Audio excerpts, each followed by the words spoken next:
The crisp autumn morning brought an extra bounce to Alex's step as he walked through the bustling halls of Pine Grove Middle School. The 12-year-old boy clutched his history project folder close to his chest, protecting the precious papers inside as if they were made of gold. This wasn't just any assignment, it was a labor of love that had consumed his weekends for the past month. The project focused on African American inventors who had changed the world, and Alex had poured his heart into every detail. His father, a successful civil rights attorney, had sat with him for hours in their home library, sharing stories about these brilliant minds who had overcome incredible obstacles to make their mark on history. Together, they had created colorful presentation boards, written detailed descriptions, and even included some fascinating old photographs they discovered in their research. Alex's favorite part was about the traffic light inventor. He had drawn an intricate diagram showing how the invention worked, complete with neat labels and arrows that his father had helped him perfect. The memory of those weekend afternoons made him smile. The smell of his dad's coffee mixing with the markers they used, the way they'd spread their research materials across the dining room table until his mom jokingly complained she'd need to serve dinner on the living room floor. As he approached Miss Thompson's classroom, Alex felt a mix of excitement and nervousness flutter in his stomach. He had worked harder on this project than anything else this year, determined to show everyone what he could do. His father's words from the night before echoed in his mind. "Son, your work reflects not just what you know, but who you are. Always put your best foot forward." The classroom was already half full when Alex walked in, other students arranging their projects on their desks. Miss Thompson sat at her desk, her gray hair pulled back in its usual tight bun, wire-rimmed glasses perched on the edge of her nose as she sorted through papers. She barely looked up as students filed in, but Alex noticed how her eyes lingered a bit longer on some projects than others. When the bell rang, Miss Thompson stood up, smoothing her floral dress with practiced precision. "Class, please place your projects on the front table," she announced, her voice carrying that familiar hint of authority that always made the room fall silent. "I'll be reviewing them during our reading period." Alex carefully placed his folder among the others, making sure the corners were perfectly aligned. He had even added a special cover page with his name in bold letters, just as his father had suggested. As he walked back to his desk, he couldn't help but feel proud. This was his best work yet, and he couldn't wait to show his dad the A+ he was sure to receive. Little did Alex know that this ordinary Tuesday morning would turn into something far from ordinary. As he sat down and pulled out his reading book, he had no idea that his carefully researched project was about to spark a chain of events that would change not just his life, but the entire school system in ways no one could have predicted. The reading period seemed to crawl by as Alex tried to focus on his book.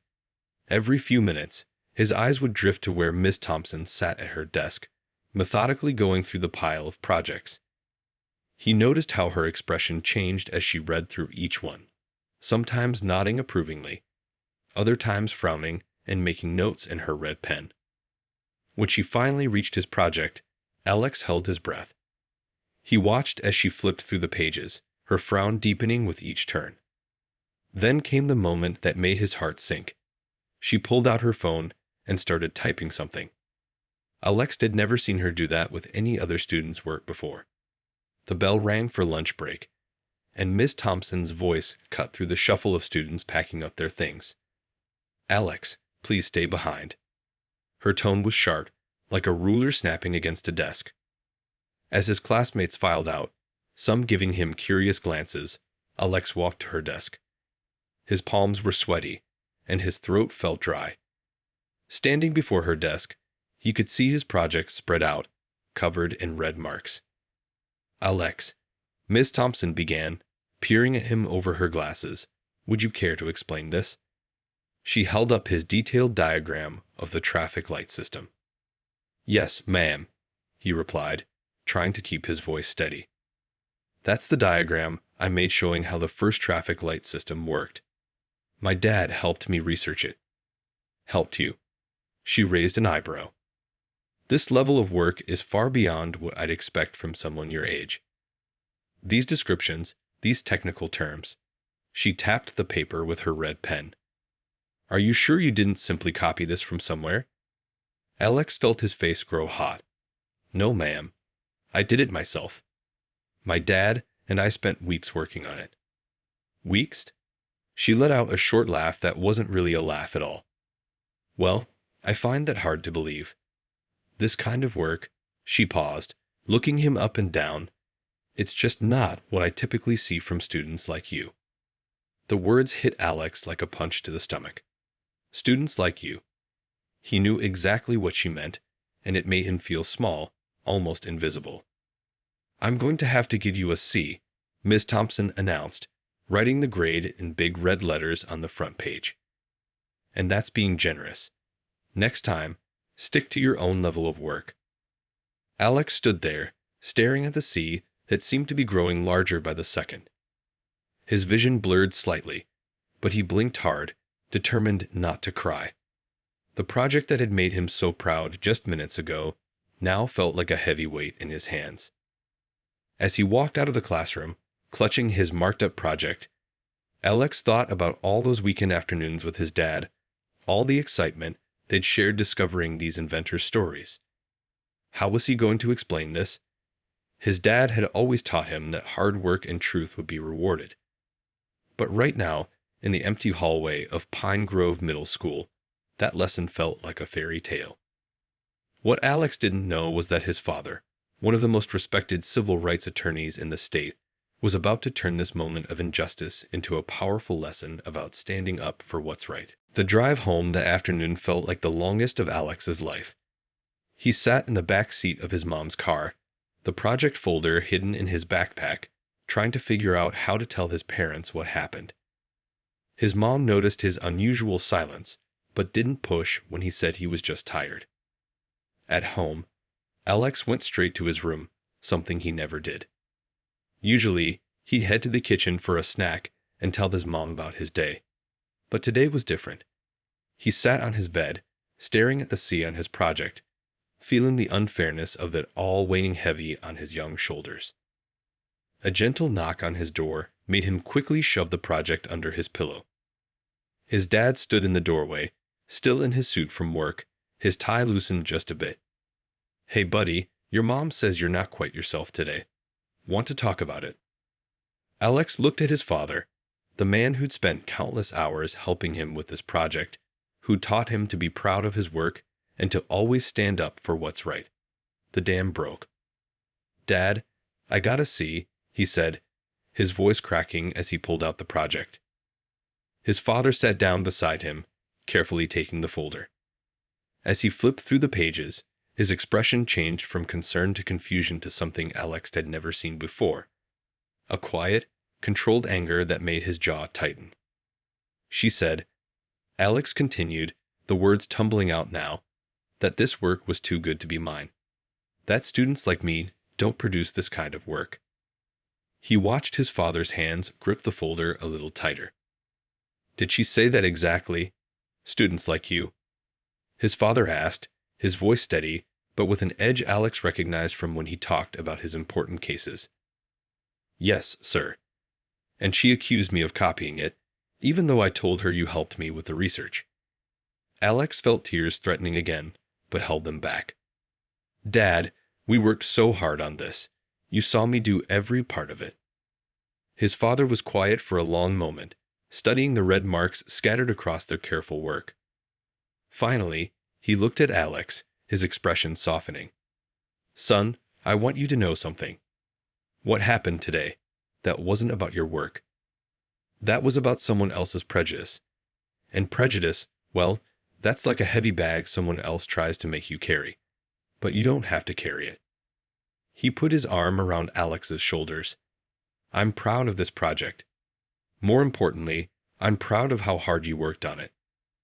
Now, here's what we're going to do.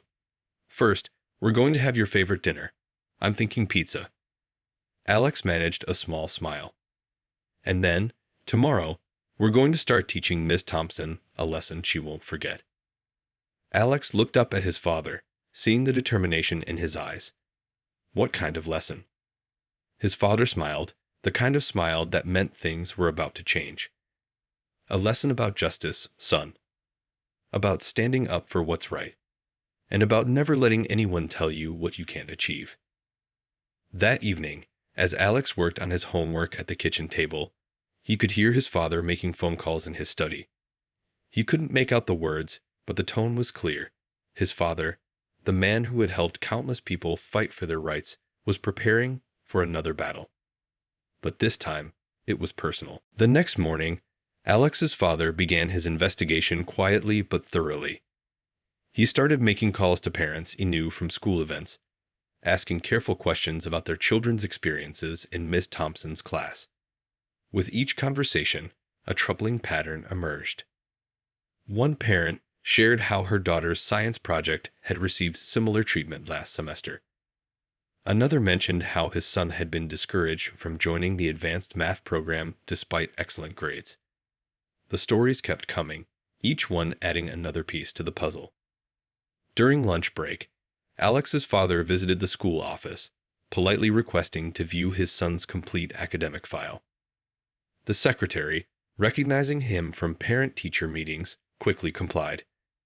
As he flipped through the pages, he noticed something interesting. Alex's grades in Miss Thompson's class didn't match his performance in other subjects or his previous year's achievements. Walking through the school hallways, he stopped to look at the student work displayed on the walls. He took photos with his phone, noting which student's work was prominently featured and which was relegated to the back corners. The pattern was subtle but clear to his trained eye. At his law office later that day, he spread out all the evidence on his large conference table. Grade records, parent statements, photographs of displayed work, and Alex's project lay before him like pieces of a complex legal case. His assistant walked in, surprised to see him so focused on what looked like a school project. "This is more than just a grade," he explained, showing her the red marks on Alex's work. "This is about systematic bias in our education system. And sometimes it takes one small incident to spark a bigger change." He spent the afternoon drafting emails to education specialists and civil rights organizations he'd worked with over the years. Each message carefully outlined the situation, backed by the evidence he'd gathered. His phone kept buzzing with responses. Others had seen similar patterns in different schools, and they were willing to help. By evening, he had compiled a comprehensive report. It wasn't just about Alex anymore. It was about every student who had faced similar treatment. The report included statistics, testimonies, and clear examples of grading discrepancies. He made sure every claim was backed by solid evidence. As he drove home that evening, he thought about how to handle the next step. A confrontation with Ms. Thompson wasn't just about proving her wrong. It was about creating lasting change in the school system. He wanted this to be a teaching moment, not just a punishment. At home, Alex was waiting eagerly to hear about his father's day. "Dad, did you find anything?" he asked, hope visible in his eyes. His father smiled confidently. "Son, remember how I always tell you that the truth comes out in the details? Well, we found quite a few details. Tomorrow, we're going to have a very interesting meeting with Ms. Thompson and the principal." The next morning arrived with a sense of anticipation. Alex's father walked into Pine Grove Middle School dressed in his best suit, carrying his leather briefcase filled with evidence. The main office fell quiet as he approached the secretary's desk, requesting the scheduled meeting with Ms. Thompson and Principal Turner. The small conference room felt even smaller as everyone took their seats. Miss Thompson sat straight-backed in her chair, her usual confidence showing signs of strain as she noticed the thick folder Alex's father placed on the table. Principal Turner, a man who prided himself on running a drama-free school, looked nervously between them. "Thank you for meeting with us," Alex's father began, his voice calm but firm. "I'm here to discuss my son's recent history project and some concerning patterns I've discovered." He opened his folder, laying out carefully organized documents. Miss Thompson's dismissive smile froze as he started presenting his findings. "These are grading patterns from your class over the past 3 years," he explained, sliding forward a series of charts. I noticed some interesting trends that I'd like you to explain. I grade fairly based on merit, Miss Thompson interrupted, her voice sharp. If you're suggesting. I'm not suggesting anything yet, Alex's father replied smoothly. I'm showing you data. Let's look at these display board photos from your classroom. He spread out the pictures he'd taken. Notice how certain students' work consistently receives prominent placement, while others are relegated to the back. Principal Turner leaned forward, his forehead creasing as he studied the evidence. Miss Thompson's face had lost its color, her hands clasped tightly in her lap. And here, Alex's father continued, pulling out his son's project. We have a meticulously researched paper that received a C grade with a comment that it's too sophisticated to be genuine work. I find that particularly interesting since I personally witnessed every hour of effort my son put into this project. The room fell silent. Then, almost in a whisper, Miss Thompson spoke. You don't understand the pressures of teaching. The expectations. Actually, Alex's father interrupted gently. I understand very well. I've spent my career fighting for equal opportunities in education. What I see here isn't about teaching pressure. It's about bias, conscious or unconscious. Principal Turner cleared his throat. Mr. Johnson, what exactly are you proposing? Alex's father leaned back, his expression softening slightly. I'm proposing we turn this into an opportunity for positive change. Not just for my son, but for every student in this school who deserves a fair chance to shine. The school administration's response came swifter than anyone expected. Principal Turner sat at his desk, phone pressed to his ear, speaking in hushed tones with the district superintendent. The evidence Alex's father presented was too substantial to ignore, and the potential consequences too serious to dismiss. Within hours, the school board called an emergency meeting. The usually quiet administration building buzzed with activity as board members rushed in, carrying tablets and laptops loaded with the report Alex's father had submitted. The tension in the air was thick enough to cut with a knife. Miss Thompson sat alone in the hallway outside the boardroom, her usual confident posture replaced by slumped shoulders. For the first time in her 15-year teaching career, she looked genuinely shaken. The weight of her actions, laid bare in black and white, seemed to finally sink in. Inside the boardroom, the superintendent spoke first. We've reviewed the evidence presented by Mr. Johnson, and frankly, it's concerning. This isn't just about one student or one project. This represents a systemic issue we cannot ignore. The board members nodded in agreement, passing around copies of grade distributions and student testimonials. One member, a former teacher herself, spoke up. We need to address this immediately. Our reputation as an inclusive educational institution is at stake. Meanwhile, Alex sat in his classroom, trying to focus on his math problems while knowing that somewhere in the building, decisions were being made that could change everything. His classmates had noticed something was different. The whispers and curious glances told him news had spread about his father's visit. Back in the boardroom, solutions were being proposed. The superintendent outlined a comprehensive plan. Mandatory cultural sensitivity training for all staff, a review of grading practices across all departments, and the establishment of a diversity and inclusion committee comprising teachers, parents, and students. Principal Turner, who had been quietly taking notes, finally spoke up. We also need to address Ms. Thompson's immediate future with our school. Her actions have violated our core principles of fair and equitable education. The decision was unanimous. Ms. Thompson would be placed on administrative leave pending completion of extensive professional development courses. More importantly, the school would implement a new system of grade review to ensure fairness for all students. As the meeting concluded, Alex's father stood outside the boardroom, his expression both satisfied and thoughtful. This wasn't about victory or revenge.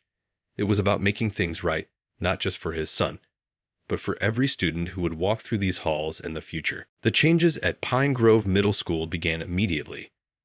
The halls buzzed with a new energy as teachers attended their first cultural sensitivity training session. The workshop leader, an experienced educator specializing in inclusive teaching methods, stood at the front of the library, sharing real stories and practical strategies. Teachers who had worked alongside Ms. Thompson for years sat in small groups, discussing their own unconscious biases and how they might have affected their teaching. Some looked uncomfortable. Others seemed relieved to finally address these important issues. Principal Turner participated actively, setting an example for his staff. The most touching moment came when a young teacher raised her hand, voice trembling slightly. "I've sometimes caught myself making assumptions about students based on their backgrounds," she admitted.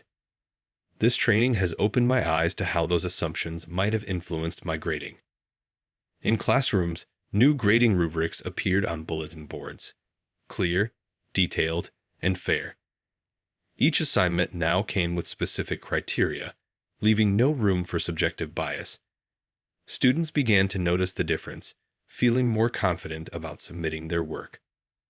Back in Alex's class, a substitute teacher had taken over while Miss Thompson completed her required courses. The atmosphere felt lighter, more encouraging.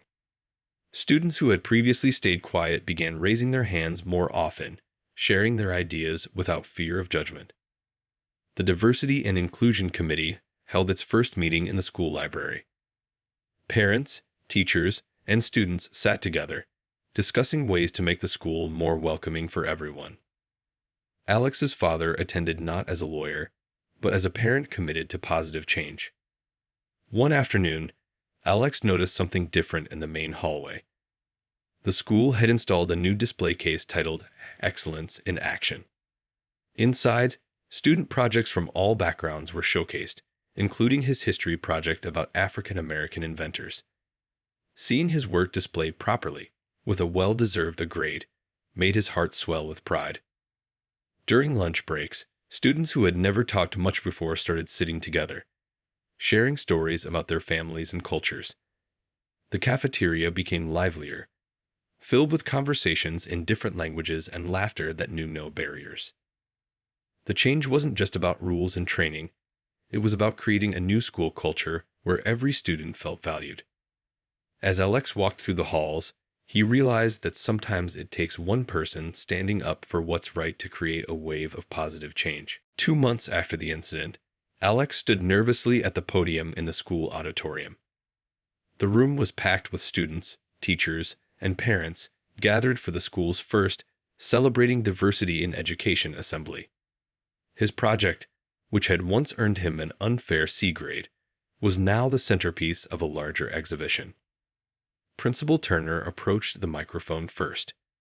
"Today marks a new chapter in our school's history," he announced, his voice carrying pride and determination. "What began as one student's experience has led to meaningful change throughout our district." The screen behind him displayed statistics showing improvement in student participation and grades across all demographics.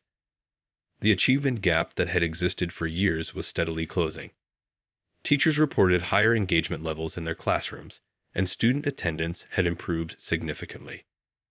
Alex looked out at the crowd and spotted Ms. Thompson sitting quietly in the back row. She had completed her required courses and recently returned to teaching, but with a noticeably different approach. Earlier that week, she had asked to speak with Alex privately, offering a sincere apology and admitting that the incident had transformed her perspective on teaching. When it was Alex's turn to speak, his father gave him an encouraging nod from the front row. Taking a deep breath, Alex began sharing his story. He spoke about the hurt he'd felt that day, but more importantly, about the positive changes that had grown from that difficult moment. "My dad always says that real change starts with one person willing to stand up," Alex said, his voice growing stronger. "But it takes an entire community to make that change last."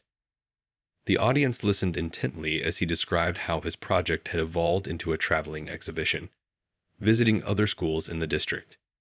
Students from different backgrounds had added their own research about inventors and innovators from their cultures, creating a rich tapestry of historical achievements. After the assembly, parents approached Alex and his father, sharing similar stories and expressing gratitude for their courage in speaking up. One mother, tears in her eyes, hugged Alex and whispered, "My daughter finally feels seen in her classroom." The local newspaper ran a story about the school's transformation, highlighting how one incident of bias had sparked a district-wide movement toward educational equity. Alex's father kept a copy of the article framed in his office, not as a reminder of the injustice, but as proof that positive change is always possible. 1 year later, Pine Grove Middle School had become a model for educational equity in the state. The changes that began with one student's unfair grade had created ripples far beyond anyone's expectations. Alex's father stood at the podium of the state education conference, addressing hundreds of educators and administrators. Behind him, a slideshow displayed the remarkable transformation at Pine Grove.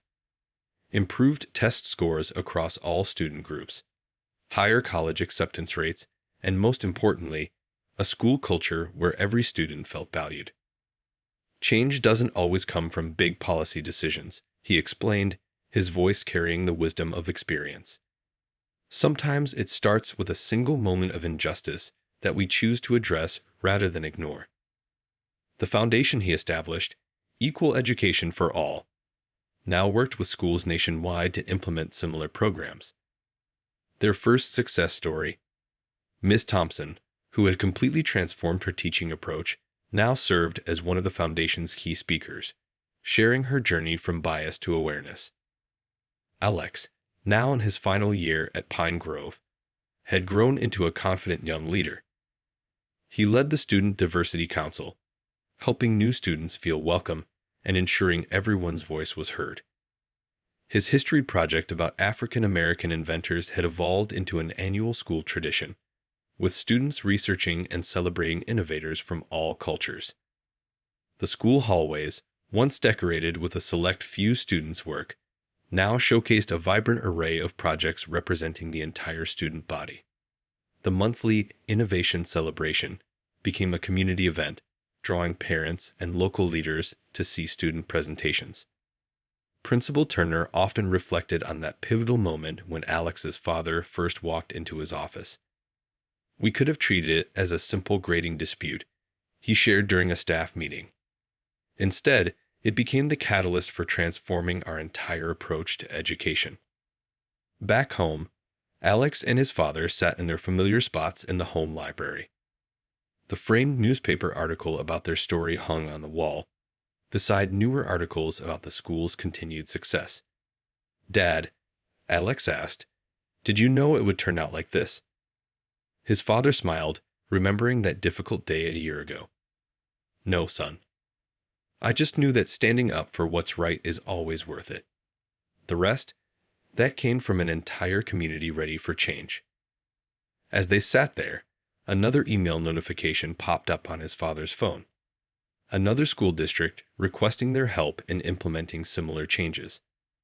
The story that began with one unfair grade had become a movement, proving that positive change often starts with one person brave enough to speak up and a community willing to listen and learn.